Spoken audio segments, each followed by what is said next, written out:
একটা জিনিস কি খেয়াল করেছেন? পৃথিবীতে পাওয়ারফুল নামী মানুষরা খুব কম কথা বলে।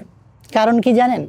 কারণ তারা একটা নিয়মকে অনুসরণ করে, আর সেটি হচ্ছে পাওয়ার অফ মিস্ট্রি, অর্থাৎ গোপনীয়তার শক্তি। কারণ যখন কোনো ব্যক্তি নিজের কাজকর্ম, নিজের পরিস্থিতি সম্পর্কে কিছুটা অস্পষ্টতা বজায় রাখে, তখন এতে করে মানুষ তার প্রতি কৌতূহলী হয়ে ওঠে।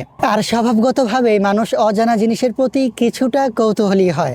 আর এই কৌতূহল থেকেই আপনি মানুষের কাছে আগ্রহের জায়গা হয়ে উঠবেন, আর এই আগ্রহী হওয়াটাই আপনার জন্য শক্তিতে রূপান্তর হবে। সুতরাং আপনার উচিত নিজের কাজকর্ম, কথাবার্তা, নিজের অনুভূতি সবসময় মানুষের কাছে পুরোপুরি শেয়ার না করা, বরং নিজেকে কিছুটা সংযত করা, নিজের মধ্যে কিছুটা গাম্ভীর্যতা সৃষ্টি করা।